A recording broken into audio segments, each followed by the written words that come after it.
Hello, everyone, and welcome to So Very Wrong About Games, in Walker's inestimable words, a board game podcast about board games. With me is the aforementioned man, the myth, the legend, Michael Walker. How are you doing, Walker? Hello, I'm doing very well, Mark. Better than yesterday. I'm glad to hear it. Yesterday was rough, wasn't it? Food poisoning is great. Food poisoning, great. Games bad was very much the agenda for yesterday, but I'm glad you've recovered. Like, how many times do I show up to games even though I'm half dead? This is like the one time I think in the last 15 years that I purposely passed. It's a good point. You could be mauled by a bear outside the entrance of your place of work, and you would show up with any missing limbs and apologize for the mess. Probably. Yeah, that sounds about right. So it's very good to have you with us. We are going to be talking about board games this week. We are going to talk about the AYURIS, the as-yet-unnamed retrospective intro segment. We're going to talk about the games we played last week. We're going to talk about the news and why it doesn't matter. And then we're going to have our topic. And the topic is games that make you uncomfortable. So, Walker, what did we review last year? Exactly 1 year ago, we reviewed a game called Dead Reckoning. This is another John D. Clair sort of card building system. For those who don't know, he has a lot of games that have these clear cards that slide into sleeves that sort of transparent through each other. So it creates a whole card that is super thick. Not too bad. You sort of, sometimes you know when you're shuffling, sometimes you don't. And in this one, you are a pirate. You're moving around, you're collecting treasure, you're attacking the other players. There's like a soft story that goes on in the background. That is the one area that I will give Dead Reckoning credit for. I didn't particularly hate it, but as far as John D. Clair games go, I'd actually say it was above average, but it didn't really grab me. But one thing that Dead Reckoning is doing, as well as a number of other related games, is they're trying to have a sort of more low-key approach to campaign systems, where it's just, you add a couple of scenario cards here and there, and they're just going to provide a little bit of modification to how the game is going to proceed. Because Dead Reckoning's campaign was very much low impact, people could jump in, jump out, wasn't a huge deal, the contours of the scenario were minimal. Now, by the same token, you therefore don't get the full sense of a narrative, as you say. It was very, very light. But quite frankly, unless the narrative is going to be particularly gripping, and let's be frank, it almost never is, I would rather it be low impact and maximum flexibility, but ultimately that dovetails with one of Dead Reckoning's chief defects, and one of the main reasons why I've never even bothered to think about it since, is that, you know, the sessions were a little long, it was a little clumsy, it didn't really hang together very well. Mark, I think I'm going to take like sort of start making a list. Mm-hmm. When we play games that handcuff your movement, where a major part of the game is moving around a map. Yep. And they constantly handcuff you every time you try to do it. Sure. And whether or not that influences our decision, whether it's a good game or whether we enjoyed it or didn't enjoy it. Because this is yet another game that has this, I won't say giant map, but this grid that you're moving around. And it's like this constant, painful slog around this map. That's how I felt anyway. I don't remember feeling that way. I do feel that way about a number of games, but let's be frank, there are some games that we enjoy where the difficulty of getting from point A to point B is part of the actual game. So that applies to recent games like Sand. That also applies to games like Mage Knight, and that also applies to games like Project Elite. So it's not a universal generalization. Just, I don't remember finding the movement in Dead Reckoning difficult, but I can respect the fact that you might not have enjoyed it. I also didn't like the player versus player combat. I don't think it was not handled particularly well. It was all right. Yeah, this was a giant crowdfunding campaign by AEG Games. It had this cool ship tower, so whenever you did damage, you rolled cubes down this ship mast, I guess, or sails, and they would land in these different wells and do different things. I thought that was cool. It was fun. I wish it had been used more. I like the spectacle of it. That was enjoyable. Suffice to say, as a summary, you have not played Dead Reckoning since we reviewed it. I do not think so. Neither have I. I traded away my copy in point of fact. Yeah, so. And we've even had a copy here this whole time. So it's not as though it not being here was something that kept us. I thought that was Warm Boy's copy. It was, but it sat here. I'm saying it was here. So it's not as though we were limited on playing it because you didn't have your copy. Yeah, you should give Warm Boy back his game. I think since he's taken it recently. Okay. But the majority of the time it was here. Excellent. And that was Dead Reckoning by John D. Clair, published by AEG, pursuant to successful crowdfunding in 2022. Now, on to the games we played last week. Walker, what did you play last week? We played this unknown game from a new designer called Tigris and Euphrates, designed by Reiner Knizia And the one we did, well, the version we played was the Hans M. Gluck version? No, it was not. No? Sorry. No. I just assumed it was. No, this was the Pegasus Spiel edition. Gotcha. A lot of the Knizia Ubersnoots swear by the Hans im Glück edition. I do not find it my preferred edition. The reason why is because for a perfect edition of Tigris and Euphrates, this is of course very important, it being the greatest game ever made, I find it very, very important to have artwork on the tiles that is simultaneously pleasing and allows you to easily eyeball how many tiles there are going to be in any given kingdom for potential conflicts. And the Hans im Glück edition had the color centered in the middle of the tile rather than the edge of the tile, and I thus found it less functional than many alternatives. And so while I appreciate a lot of aspects of the Hans im Glück edition, I prefer the Pegasus Spiel edition for the art. It was also the first edition that had the alternate map side and the new variant buildings. And so I'm very, very pleased with my edition, independently of the fact that Reiner Knizia has autographed the rulebook. Very nice. Yes, it was a birthday gift from Dewey. It was very thoughtful. Very thoughtful. And so I don't know what else to say. If you have not played Tigris and Euphrates, then you need to play it at least once.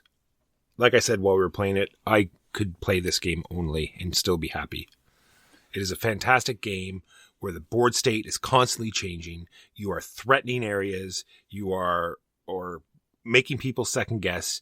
You are pushing towards getting treasures. All of this tension. And when is the game going to end? The scoring system is fantastic. Everything about it I enjoy. I typically overvalue treasures, and I felt very liberated this time, this session, because I deliberately chose to not go after them too hard. A lot of the early game is motivated by some of the treasures. You don't know what colors you're going to be weak in. You don't know what points you're going to be strong in. And so getting treasures is a great hedge against that. And with the relatively open geography of the opening state of Tigris and Euphrates, I really do appreciate the fact that it gives you something to focus on. It's just one of those many brilliant areas of design. But this time, although I set myself up to get some treasures, I never did. They were frequently snagged by either you or Dr. Stallone, and so initially I felt very frustrated by that. But I was, you know what? Take a page out of Walker's book, try something different. Don't go for treasures. Another thing that varies considerably game by game of Tigris and Euphrates is how many monuments get constructed. This game, there were only 2 monuments, and they were constructed, one of them halfway through the game, and the other one kind of 2/3 through the game. And what's strange, though, is that they were not contested. Primarily due to the points they were generating, the colors they were generating were not of interest to other players. But, that having been said, there were lots of conflicts. A couple of huge, very consequential conflicts. A fair amount of player A setting up player B and C to fight amongst each other or threatening that so as to influence future plays. I agree entirely. Tigris and Euphrates is a brilliant expression of Reiner Knizia's design genius. And I agree that it is the kind of game that if you had to think of only one game to play in the hobbyist universe, I think it would be very, very high up there, if not at the absolute top. So I was very happy to get it back to the table, but very sad to see that my copy is starting to have the edges of its tiles fray, which is unfortunate. I'm going to try to see... It's been out of print for about 10 years, this edition. Tigris and Euphrates is broadly speaking out of print, which is desperately shameful. But I would very much like to replace the tiles that I've got. Now, I was able to replace the bag that came with the original edition because a hole developed. We got to play with the So Very Wrong About Games drawstring bag. Hashtag swag. Hashtag merch. Yeah, there's merchandise available. Yeah. It worked really well. It's a perfect size for Tigris and Euphrates. And so I was very pleased to be playing with a branded bag. It was nice. It was a 3-player game, for those who care. That's Tigris and Euphrates. Dr. Stallone, as I mentioned, is in town, and he requested to play Antike 2, and one hardly needs to twist my arm to play Antike 2. Let me tell you the story of how Antike 2 always works. You explain the way the game works. There are a couple of questions that typically come up. Typically like, well, is there a sub-mechanism for this? To which the answer is almost always no.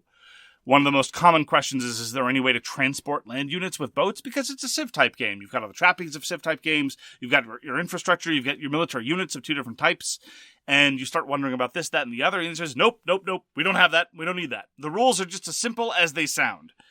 Then, about 5 to 10 minutes into the actual playing of the game, people start observing, wow, these turns are really fast. Yes, they are. We were playing with 5 players, but the turns are so incredibly snappy that the game just moves at a lightning pace. It's very, very satisfying and very, very pleasing. Despite the fact that turns are so quick, you still feel like you're doing things on your actual turn. And then, at the end of the game, everyone starts pulling out their phones and asking the same question. Where can I buy this? Is this still in print? Is this available? Yeah. Antike 2 wins friends wherever it goes. This was a redevelopment of Matt Gerdts' first design, Antike, and I'd happily play Antike, but Antike 2 I think is slightly better in every way. It's got a number of subtle refinements, but if you've only got the first edition will serve you just fine. It's a little more complicated with respect to military conquests. It's like one rough edge in a game almost entirely devoid of rough edges. And I think the improvement to military is one of the key advantages of Antike 2. But nonetheless, I would happily play any version of Antike. Matt Gerdts has designed some of my all-time favorite games. And being able to play Tigris and Euphrates and Antike 2 in the same week feels like a ridiculous blessing and boon in a hobby life. And so if you have any interest in lighter civilization games, if you have interest in heavier civilization games, honestly, this is more in the mold of a sort of Tresham-esque, stripped-down, highly abstracted notion of civilization rather than drowning in special toys of a sort of Sid Meier mold.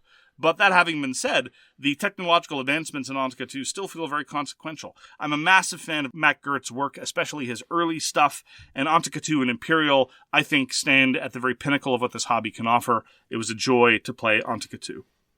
That's Not a Hat was also requested, for it was not played by Dr. Stallone. This is designed by Kasper Lapp and put out by Korea Board Games, or Ravensburger is our copy.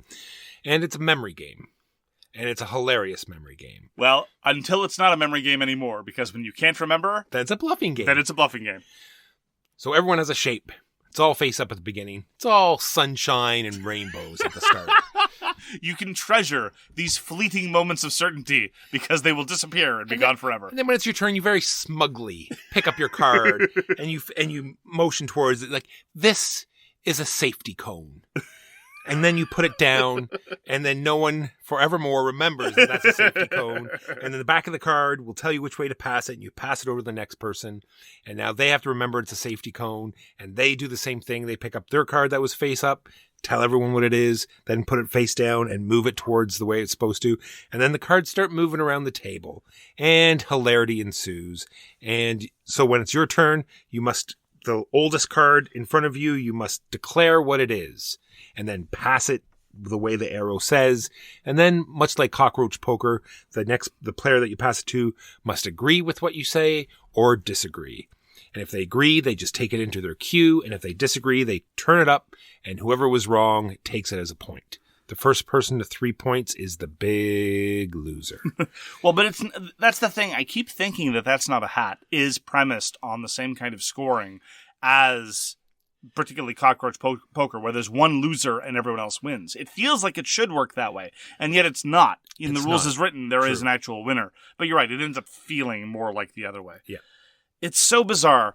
Usually, in the middle of a game, I'm sitting there and I'm looking at the card that's about to come to me, and I look at the card that I'm about to hand to somebody, and I think, I only need to remember 3 things. I only need to remember 3 cards. How is this so difficult? I still remember the unit designations of various missile types in Macross units.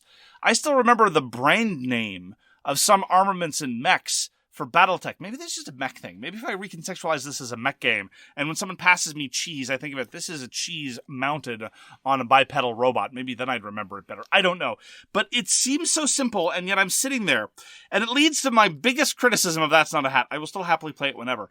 It's not a social experience for me anymore. Because the more it's a social experience, the less I'm able to do anything even remotely approaching engaging with the game. Because I'm sitting there with That's Not a Hat, and someone starts saying something, and it might be interesting, or it might be funny, or it might even be a question directed to me, and the only answer I can think of is, stop talking to me. I have to focus on remembering cheese safety cone. Cheese safety cone. And I'm sure no one sparks up conversations on purpose. Yeah, you see, then it becomes a self-fulfilling prophecy. Because that would be like that would be mean. It would be cruel. No one would do that. No one would dream of that. Certainly not at our table. The other issue that came up with our playing of That's Not a Hat, which is just a fluke, is for the first few rounds, all the cards were going clockwise. And one of the elements that is shockingly disorienting in That's Not a Hat, and this session served to highlight it, is some of the cards are moving clockwise and some of the cards are moving counterclockwise. So when it is going to be your turn is to a certain extent transparent, but not certain. Or certain but not transparent, case depending on how often cards are entering the system. And consequently, I found that early stage easier to manage. Not easy, but easier. Because If it's the constant flow, you can see where the cards are coming from. They just said it's coming to you. But in some cases, you pass a card and then it goes all the way around and you're about to get a card, but no, then it starts going back the other way. Yes. Now the cards have sat in front of you for a long time. Yes. And you kept saying to yourself, there's a rake in front of you. It's a rake. You're passing a rake. And then it's gone. It's birds. It's birds. It's gone. Birds now, yeah. It's strange. You'd figure that sometimes taking 2 turns in a row would be easier, but no, it's not just that you're playing 25% of the time and that's not a hat. It's sometimes you take 2 turns in a row, sometimes your next turn is 8 turns away. It all depends on how the cards are flowing, and that just adds to the sense of disorientation. It really is a marvel in terms of engendering a very particular set of constraints, given a very, very parsimonious rule set. So my hat's off to Kasper Lapp. But, oh boy, it's so... as I say, I'll still happily play it, but I assure you, that's not a hat will be coming up later during the topic. And the actual name came up during the game. It was awesome. I think it was a vase or something. It was something that turned a certain way, kind of looked like a hat. And we got to say, no, that's not a hat. Yeah, anyway, so that's not a hat. Great game. Got to play Galactic Renaissance. This was actually brought to a public games day so as to show to somebody who's a big fan of Inish, because Inish by Christian Martinez, his first published design before Galactic Renaissance, is very polarizing.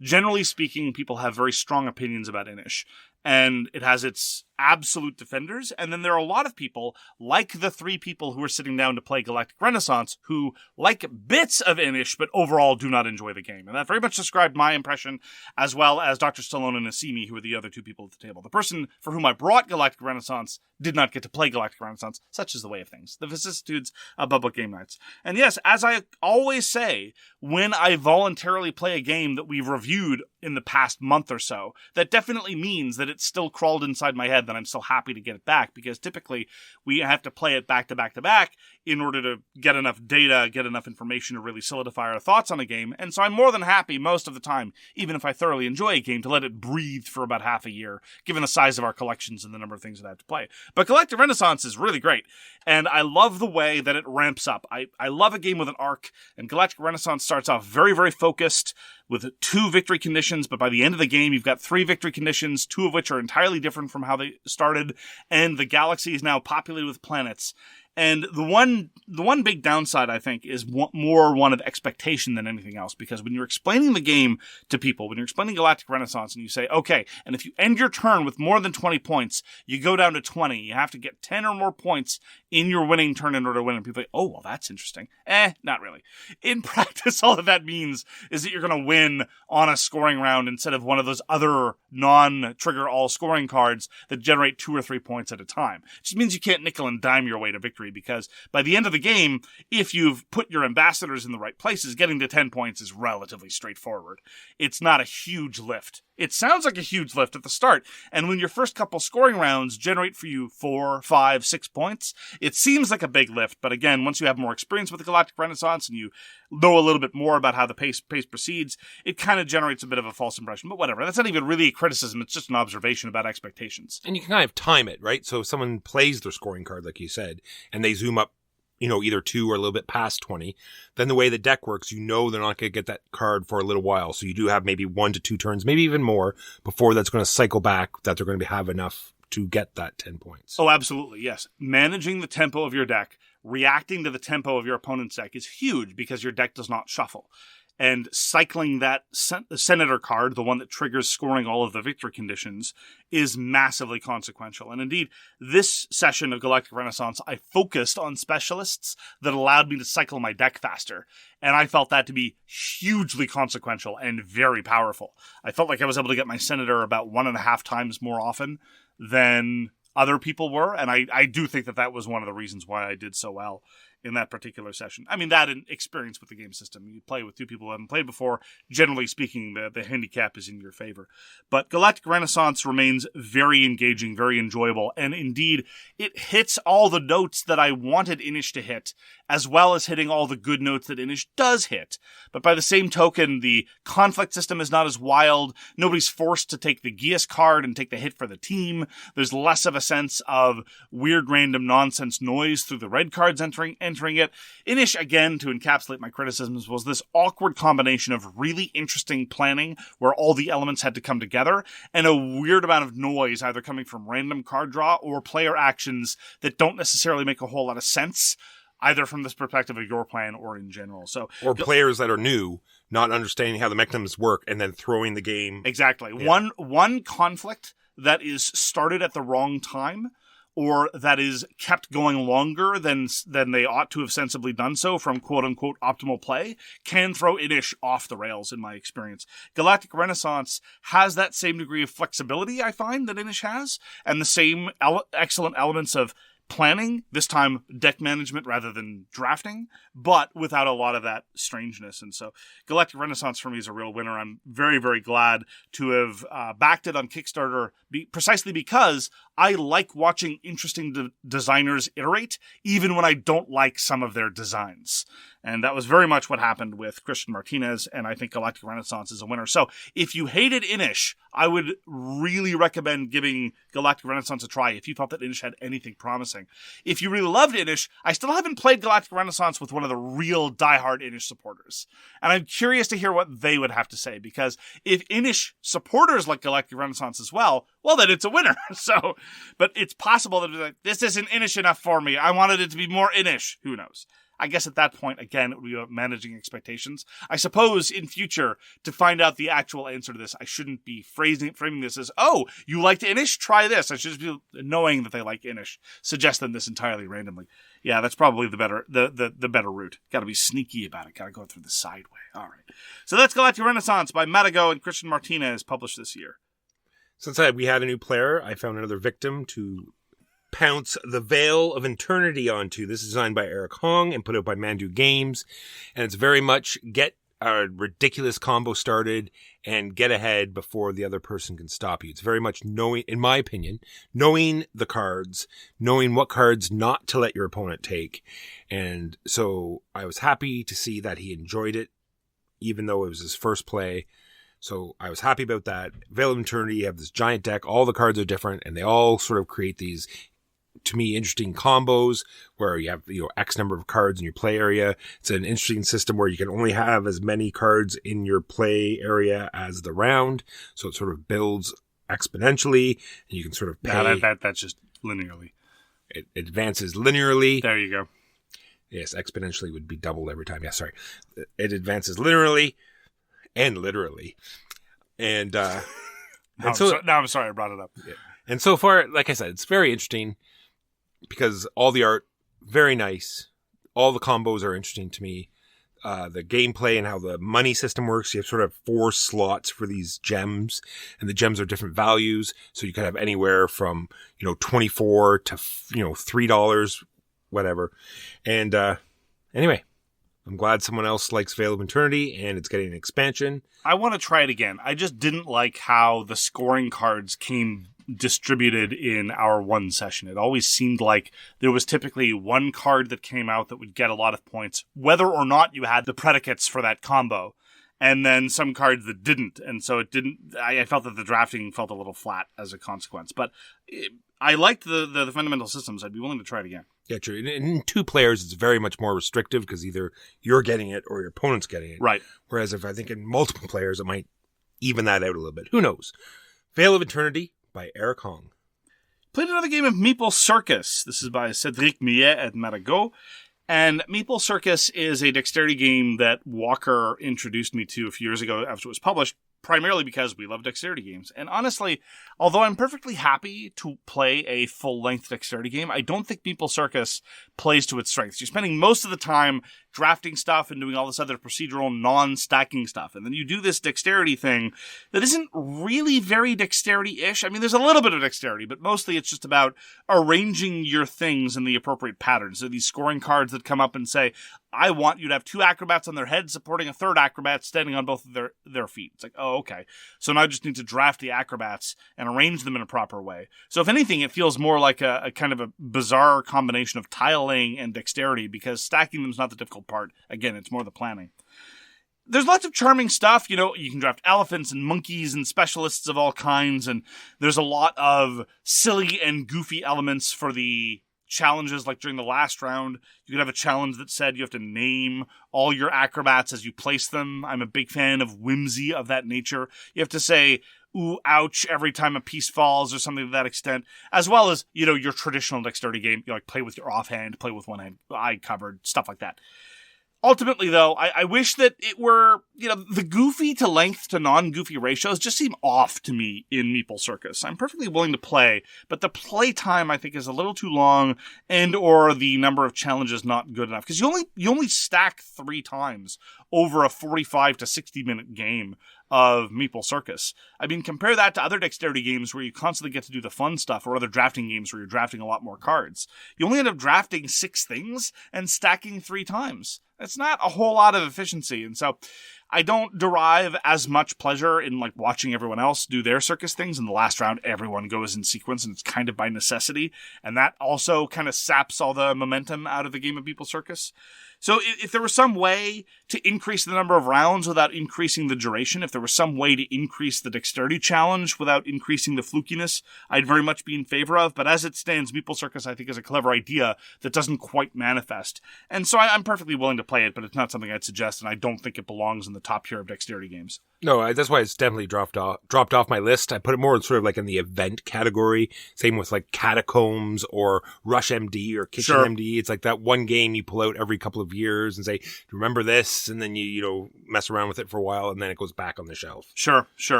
Rush MD and Kitchen Rush and games of that ilk, there's a lot more going on there. And I feel like in the case of Catacombs, yes, it's very much too long, especially when not playing the Walker curated version. But there, at least you're fighting different kinds of enemies, and you're doing different kinds of things, and for sure, getting new items and stuff. Again, Meeple Circus, it wants to avoid that by virtue of the drafting rounds, but it doesn't. My second build felt an awful lot like my first build, and my third build felt an awful lot like my second build, and that's just not ideal for me. Oh, no, I agree. I'm not comparing the games whatsoever. Just sort of, and I was. Yes, there you go. It's true. So that's Meeple Circus. Cute idea. Possibly okay with non-hobbyist gamers, but I mean, frankly, a lot of dexterity games are. And in point of fact, the rules grid is probably too much for non-hobbyist gamers, so I'd much rather stick with other dexterity games. And the production is amazing. Oh, the production's great. Yeah, no doubt about it. I went back to Mythwind. This is designed by Nathan Lige and Brendan McCaskell and put out by Open Owl Studios. And like I said last time, it is very much a app type game. If you like those idle apps where you're doing action efficiency for the sake of action efficiency. There's no win condition, no loss condition. There's certain hindrances if you don't make certain thresholds, but you won't lose. There is in my opinion, a semi-interesting storyline happening in the background. Oh. Yeah, there's these sprites. You're sort of introduced to them. Like 8-bit sprites? No. Okay. Fairies and sprites and trolls and golems. You see them all. There's an adventure deck. And there's an event deck. So every so often when the weather card comes up, you have to do an event. And there's one of the action spaces you can go to is going on an adventure. And both of these actions will start seeding more cards into those particular decks. And sort of advances the story along while you're doing your little efficiency engine. So the first time I played, I went the one season and then just sort of reset it and thought maybe I'll get back to it, maybe I won't. And I felt like playing it almost right away. So I'm keeping this sort of game going. I didn't reset it this time. And I went through 2 full seasons in one sitting, and I'm enjoying it. I'm a farmer, Mark. I plant the crops. I water the crops. You also get cows. Okay. You can put cows out there, and they do the Uwe Rosenberg breeding when you have that. And all I need to learn about the birds and the bees I learned from Uwe Rosenberg. Just so. And then there's tools you can put out there where they have to be beside a cow, and then they make your watering and or your planting better, and you have to fit your crops in just right. And yeah. I'm glad you're enjoying it. If you had to write marketing copy for Mythwind, how often and how many times would you use the word cozy? Oh, not as many as they did. I think 37 is too many. The only reference I have for Mythwind, honestly, I look through the components. The trays look cute. The components look nice, but then again, almost every game coming out of Kickstarter has good-looking components. That's not, An Age Contrived had good-looking components. But the relentlessness with which they kept using the word cozy in the crowdfunding campaign, I still remember more than a year later. Do you still maintain that this is a game that I would not enjoy, Walker? Because at the first time you talked about Mythwind, you definitely said that I would not enjoy it. I don't think so. Okay. You could try it. It doesn't take that long. Oh, well, if it's quick, I'd be happy to give it a shot. Yeah, you do 9 seasons, and like once you... 9 seasons? One might even say odd. It is odd. But you have 9 weather cards. That tracks how long you're going. And once you understand how it works, like I said, I had some trouble with figuring out how you got more workers. And so I just broke down and just looked through the cards. Because some people said it comes through this certain deck. I went through the deck, and there are no ways to get workers through that deck. And then I looked through another deck they said, it's like, here they are. Here's how you get more workers. The internet misled you. How tragic. Well, it was like I said, it was the adventure deck, so maybe they were talking about when more cards get seeded in, maybe. But the starting ones, no. So, anyway, Mythwind. I get to play Titans Tactics. Titans Tactics is a very stripped-down 2-player tactical skirmish game by a company called Imbalanced Games. It was published in 2013, and I looked, to my horror, I wasn't exactly surprised, but to my horror, the last time I played Titans Tactics was 5 years ago, which is tragic, because it is one of my preferred quick 2-player games. It is very much in the design mold of stripping everything down to its bare essentials. So some of its conceits are as follows. Number 1, no individual unit has hit points. If you damage a unit, it just contributes to your overall score. So you can wail on a given unit. You're never going to eliminate it. You don't have to track damage that way. You do track statuses. Individual units do acquire specific statuses. But there's that. And furthermore, it is also very much a game, despite being a skirmish game, it is about efficiency. In Titans Tactics, every ability is powered by a card. They're cards, but they're drawn deliberately. You never draw randomly. You don't shuffle a deck. When you're allowed to draw cards, you just take whichever colors you want. It's just hidden tokens, effectively. And you can do either 2 actions with a unit, and then take 3 cards, or do 3 actions with a unit. You always want to do 3 actions, of course, but then you're going to start running out of cards, and some abilities are more thirsty for cards than others. And so consequently, it really does focus on the bit of skirmish games that are the most fun, namely using cool abilities against another unit full of cool abilities. And another indication that it very much wants to be stripped down is it dispenses entirely with line of sight. Because do you know what no one has ever said ever? I really like figuring out line of sight. The best that people ever say in a game like Tannhauser, for example, is, they made it trivial. Like, that's as good as you're going to get. Or another thing they always say is, these line of sight rules are very easy to interpret. Yeah, and there's all the time. No loopholes whatsoever. Yep. Very easy to understand. Yeah, I'm tired of hearing discourse like that. It happens all the time, yeah. So, Guards of Atlantis and Titans Tactics, 2 very different games, both of which looked at line of sight rules and said, no thanks. We're not going to do it. And I have had very little success introducing Titans Tactics to other people. The abstractions in particular cause some people a great deal of confusion. Again, the cards being able to be drawn at will, whatever color you want, tends to be very disorienting to some players. But I really enjoy the puzzle of trying to use your abilities, of drafting a good team, of trying to use your team to overcome the broken-looking tricks that your opponent has with your own broken-looking tricks. And I thoroughly enjoy Titans Tactics. Played 2 games back-to-back. I almost never want to do that. But 20 to 30 minutes each.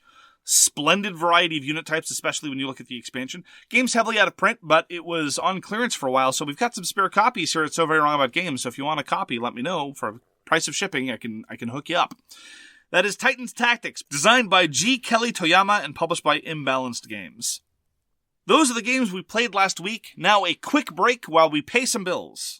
It's great that ExpressVPN protects your privacy and security online, but you can also use ExpressVPN to unlock movies and shows that are only available in other countries. It's so simple, even a gibbon could do it. ExpressVPN lets you control where you want sites to think you're located. You can choose from over 100 different countries. I've been using ExpressVPN to check out Sympathy for Mr. Vengeance on South Korean Netflix, Friends and the American version of The Office on UK Netflix, back to Canada for Sound of Metal, and luxuriating in the one and only Tim Riggins with US Netflix and Friday Night Lights. But it's not just Netflix. ExpressVPN works with any streaming service. Hulu, BBC iPlayer, YouTube, you name it. There are hundreds of VPNs out there, but the reason I love ExpressVPN is because it is so fast and unobtrusive. It also works on all your devices, phones, media consoles, smart TVs, and more. So if you want to get access to hundreds of new shows, use my link right now, expressvpn.com/SoWrongGames, and you can get an extra 3 months of ExpressVPN for free. That's expressvpn.com/SoWrongGames. And we're back with the news and why it doesn't matter. Mark, this is a Divisive of 5 episode, 315, in fact. It's true. So we have to talk about a Patreon, because that's what we said we're going to do. We don't like self-promoting, but here we are. We have a Patreon, and we have great content on this Patreon. And if you value our content whatsoever, check it out. There's many tiers to see. Mark does great extra content. We both together do a crowdfunding segment as well. And not only do you start getting that content, but you have access to all of the backlog stuff. We have some... This is the time to sign on if you want to thrill to my listener-requested 3-part series on philosophy. We've already done one on metaphysics. The next one is going to be about ethics. So there's that. And, of course, ad-free episodes. Quickly on that note, I just want to make sure people understand that there is a daytime NyQuil that will keep you awake. Ad-free episodes, access to the Patreon exclusive Discord, and also if you just want to support independent media and be able to subsidize free media for everybody else. So thank you very much for your support, and if you're interested in checking us out, you can find our Patreon page at patreon.com/swag. That'll be that for the next over a month. Now for gaming news. Mark, you like Imperium. I just wanted to get, how much do you like this new expansion that was announced? It's not an expansion. But can you imagine it was? It would totally make sense. How many time-traveling episodes has there been in Star Trek? How cool would it be if you could use these games together? It would be amazing. You're right. So there's a Star Trek. Nigel Buckle, David Turczi are doing an Imperium-like Star Trek game called Star Trek Captain's Chair. And I wish that they were compatible. They're by different publishers. Yes. The Star Trek one is now going to be WizKids. But anyway, there we are. What do you think? Yeah, you cannot have the Carthaginians, the Federation, and the Minoans all at the same table. I'm very much excited. So far, Nigel Buckle and David Turczi have done Imperium, which I think is one of the best deck builders ever designed. They've also done Voidfall, which was our game of the year last year, and is a really interesting Euroization of the 4X genre. And so I'm very keen to see what they do with it. I like Star Trek as a license. I'm not exactly deep into the Star Trek lore, especially not recently. You're not a Trekkie? Yeah, that is the term, Walker. No need to be quite so pleased with being able to deploy that complicated word. No, I'm not. I wouldn't say what you call a Trekkie, but I'm big into the original series and especially the next generation. After that, I kind of dropped off. So I'm very keen to see what they do. And I will say the last time that there was a Star Trek adaptation of an existing license that I tried, namely the Star Trek version of Mage Knight, I was pretty impressed at the way they took the thematic challenge seriously and adapted things. And that was under WizKids Aegis as well. So yes, so there's also a Star Trek version of Dungeon Fighter if you're so inclined. Oh, wild. That sounds great. And so the orientation, there's like a ship in the center and the actual orientation of the ship matters. I've never played it, but these are things I've heard. Oh, that sounds wild. I would totally be down for that. Finally, for me, Walker said we don't like self-promotion, and that is very much true. And thus, it is with reluctance that I announce that I'm engaging on a new podcast project about video games and the stories they tell. It is called All My Best Friends Are Digital. This is with my friend Caitlin Bailey, and it is going to be launching on Wednesdays. So the first episode will be launching on Wednesday, June 12th. So if you want less of me on the internet, I'm sorry. I hate to break it to you. Failing that, you can find all the necessary information wherever you find your podcasts. And lastly, for me, Defenders of the Realm is getting a completely new edition, a whole facelift, as it were. Very much more anime-ish art style. I'm sure they're going to play with the rules a little bit. This is very much a fantasy pandemic type game where you're fighting back orcs and all the rest of it, all sorts of different missions. I think it feels a little bit like Andor, if I remember correctly. But anyway, Defenders of the Realm, brand new edition. If you're ever a fan of it, maybe check it out.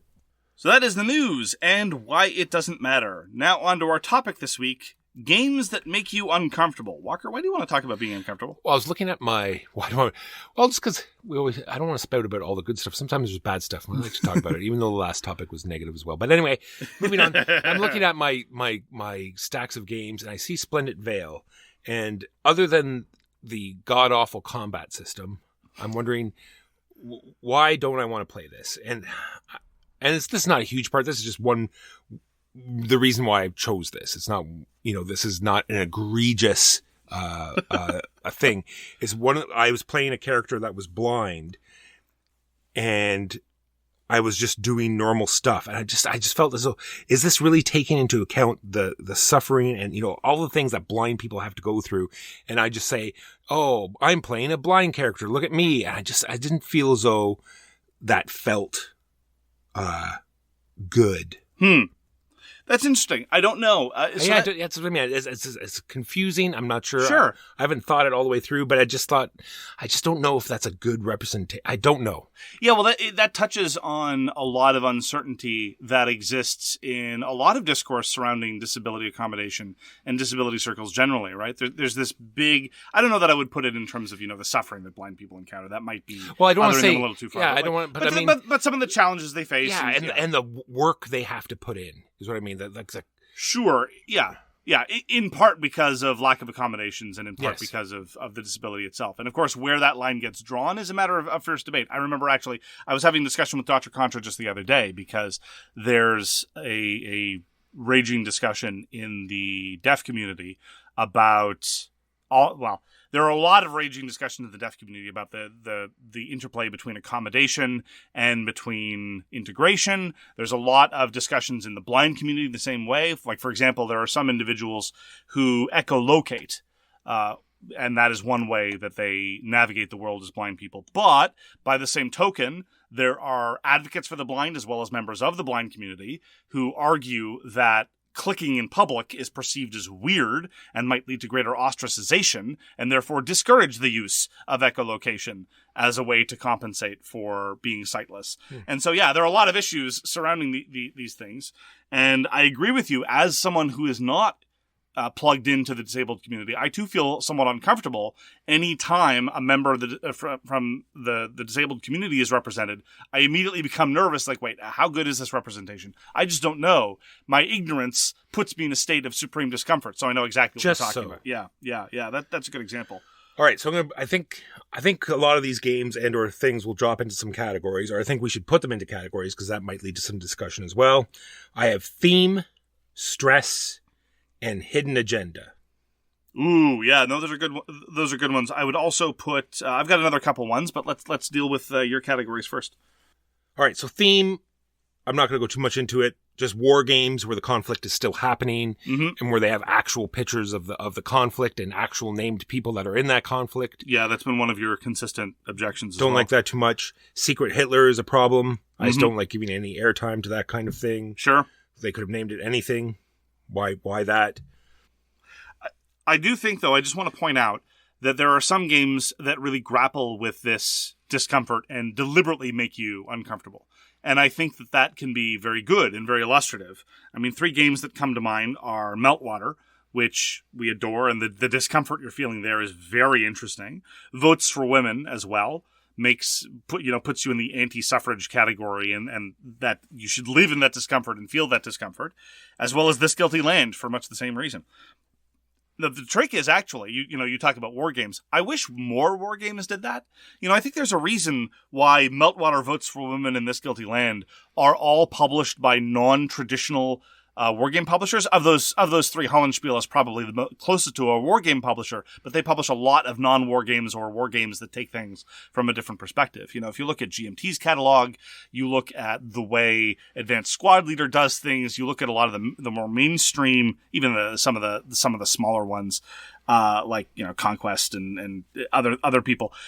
They typically present armed conflict at a level of remove where all the discomfort is washed away. You're just moving pieces around a map.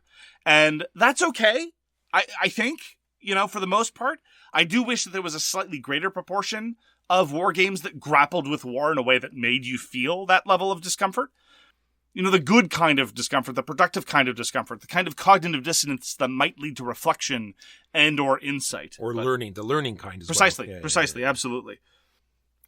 I missed gameplay. That's where I put Meltwater in. There was a sort of the gameplay because I'm not sure exactly. Oh, sure. I'm not sure exactly how the description of Meltwater plays or reads. Right. You're right. It could be just like you're conflicting, you're pushing people back and forth, and you Good say, point. "Oh, it's an area control game." You're sure, right. No problem. And then when the gameplay washes out, then that's when you start to learn. That's fair. It is emergent rather than facially obvious. Like you set up Votes for Women and say you're in the anti-suffrage side, and you're like, "Ooh, I get it." Whereas Meltwater, it's a post-apocalyptic thing. It's like, oh, well, this is a pretty blasted hellscape. Okay, here we are. It's like, oh my goodness, I'm starving these civilians, aren't I?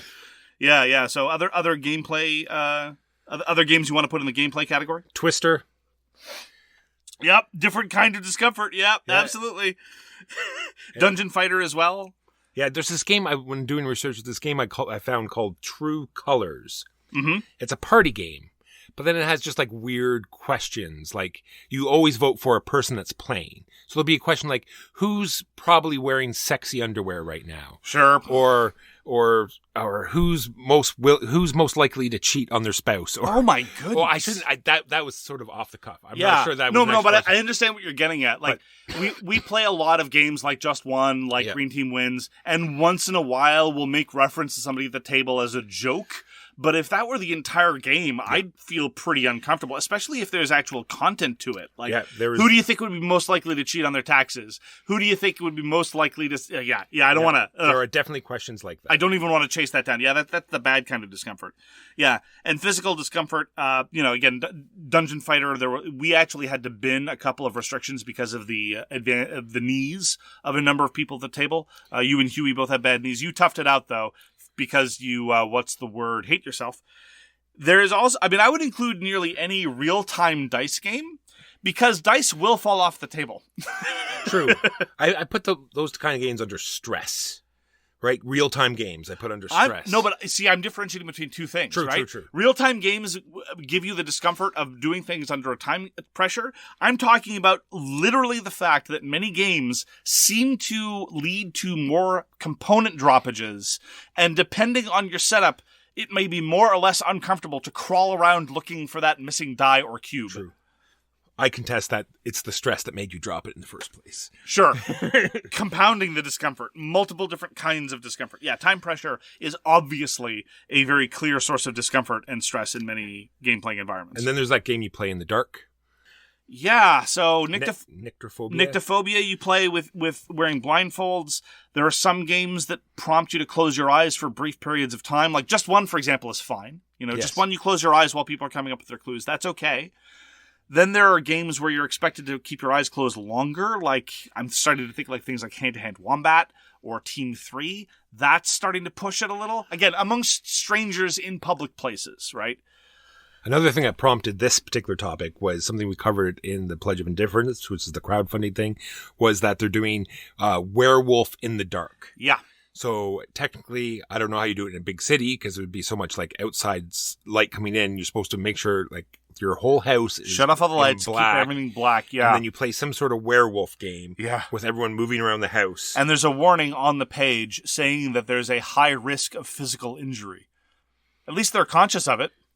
Oh, and I meant to say at the beginning, this is how uncomfortable we are. Some people might, of course, love this thing. Yes. I would never play that thing. Yeah, but that highlights a specific kind of discomfort. This is the empathic discomfort, right? I am perfectly willing, but then again, I'm socialized as a man. I am perfectly willing to be in public and have my eyes closed and then possibly, combine a whole bunch of things, like play Nyctophobia and Tiny Turbo Kids at the same time. I'm fine with a stranger grabbing my thumb and hovering over me and using my thumb to direct a marker as I'm drawing something with my eyes closed. Fine, whatever. But I would never, in a million years, suggest to a group of people I didn't know that they do that in public. I would be too uncomfortable to do that. Just putting that pressure on somebody. Yeah, for just suggesting it. So this isn't even discomfort that we feel. This is discomfort we feel on the part of other people. And yeah, I could imagine being willing to stumble. Maybe not. I was about to say I could imagine being willing to stumble through where I live or where you live in complete darkness. I don't think so. Back up. But I certainly wouldn't ever propose that as a thing for others to do. And don't get me wrong, I'm all into, like, I've done tons of paintballing, tons of airsoft games. Sure. Lots of stuff outside, lots of stuff in the dark even. Yeah. Paintball in the dark. Done a million times. This is a whole different thing. I am much more interested in this, of course, is one of the reasons why I play board games rather than doing things like paintball or sports. I'm much more interested in the discomfort that comes from the cognitive dissonance, right? So like things like Meltwater or things like Durance. Durance is an engine for generating tension and tough decisions and awkward situations. Not awkward socially, but awkward because you're being forced to possibly compromise on your principles. I love stuff like that. Do I then want to have a conversation about why various characters did what they did? Sure. Do I want to have a conversation about various principles of people at the table and how those are tested? Not necessarily. That's a different vibe.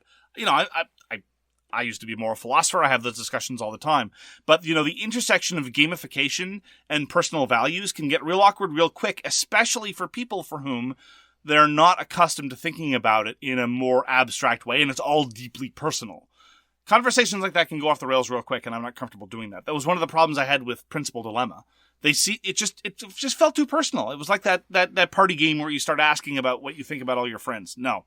If I wanted to have deep, soul-searching conversations with people, I'll do that, but not in a game context. Come on. All right, that is gameplay. Some stress stuff now. We've already talked about real-time games. Will stress people out.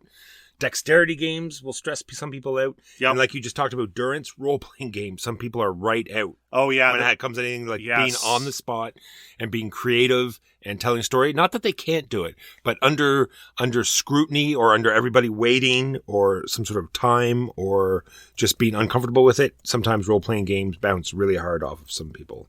That's exactly why I don't play Spyfall anymore. Because it's a party game where people have to improvise in a very specific way, and it runs afoul of that discomfort very, very quickly. I'd much rather play other kinds of party games where you don't have that kind of pressure. I mean, yeah, there's pressure in every game if you want to internalize it that way. But But Spyfall is huge. Yeah, Spyfall, yeah. Because hidden role games like that break very easily. And the fact that you put someone on the spot and they have to not only come up with something, but they have to do it in a way that is natural. Yeah. Like sounds natural, like they're not making up yet. And that's one of the reasons why the Resistance, I don't think the Resistance is as bad as Spyfall in that way, but it's worse in other ways, because the way the Resistance works very frequently is you're going to have to get people to explain why they voted certain ways or why they believe certain things. And again, for some people that's no problem, whether they're telling the truth or they're lying. For other people, it's very awkward for them if they're lying, so they don't want to be the spy. But for some people, it's very awkward, period. They're just not accustomed to being held account during hobby time for any of their actions. I mean, I'm not suggesting that personal accountability corresponds to how you act in terms of a game. What I mean is everyone should be held account for things that they do in real life. But in the context of a game, they just want to do things in a game way and not have to explain anything, which is why a lot of people find the Resistance incredibly stressful and incredibly burdensome. And I respect that. I like that burden. I like that stress, but I respect that in much the same way that I respect people who don't like real-time games. And under the header of stress, I put it in diplomacy. Because in diplomacy, you have to be mean. In diplomacy, you have to lie. Oh, yeah. In diplomacy, you have to turn on your friends.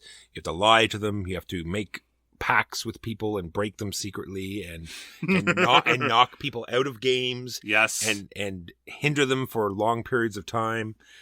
Take That games, Troops on a Map games can lead into that. We tend to prefer the Take That games and Troops on a Map games that kind of sublimate that feeling and make it so it's very clear that everyone has to do this transactionally. So Dur the Lesser Houses in the context of Take That games, things like Kemet or Senji in the context of Troops on a Map games. And definitely games that don't take a long, long time. Yes. Because when you're knocking people out or hindering their play, like making it so like the rest of their game is almost useless, you want games that are, an hour or less. I would also point out that in terms of just the sheer physicality, long games can be very uncomfortable as well. That's true. It doesn't matter how comfortable your seating is.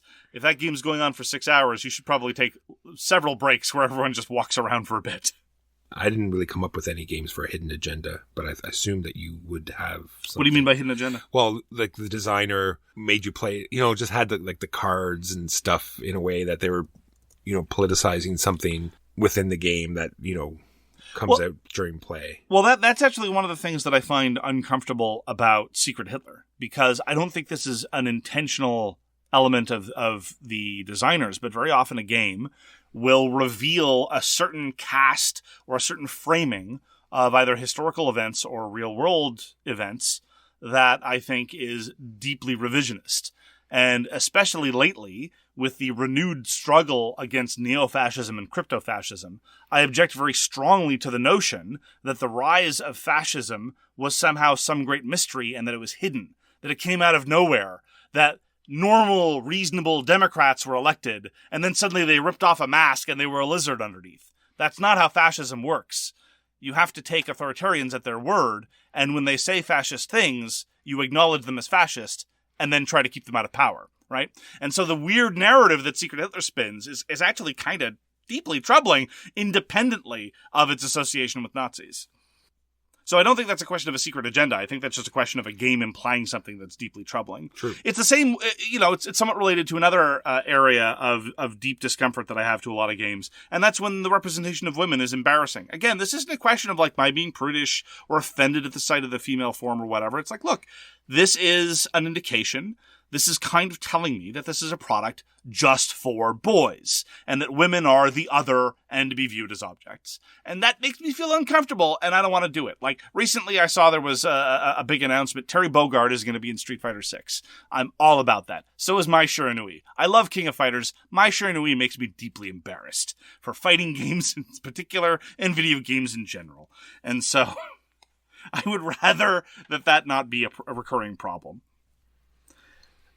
So it's strange. Some of the times I really like being made to feel uncomfortable, being made to feel awkward, and there are lots of games that do this even just because I feel like I'm doing so badly at them. Like Tigris and Euphrates, for example, is often cited as a game where everyone at the table feels that they're losing, and the winner at the end of the game was just losing less quickly, which is, I think, accurate. That definitely captures a lot of my feelings on playing Tigris and Euphrates. So even my favorite game of all time can make you feel deeply uncomfortable. And so I hope I've said to you that there are all sorts of different things that make people uncomfortable. And just realize that when you're introducing games to people, that there could be some aspects of it, and just know the signs and ask and make sure people are not feeling uncomfortable when they should be having fun. Exactly. It's one of the main reasons why I'm very careful about introducing people to even something like The Resistance, as opposed to some of the other lighter things that are available. Well put, Walker. Thank you. And so that's going to do it for this week. Thank you very, very much for joining us for So Very Wrong About Games. We appreciate you having decided to spend the time with us. We hope to see you again soon. Please take care, and remember, thank your rules explainer. Peace! You've been listening to So Very Wrong About Games, produced by Michael Walker and edited by Mark Bickey. Special thanks goes to What Does It Eat for generously allowing us to use their most excellent song, FOS, as our theme. You can find them at whatdoesiteat.com. You can reach us by email at soverywrongaboutgames@gmail.com or on Twitter at SoWrongGames. Thanks very much, see you next time, and always, try to be right, but remember you are so very wrong.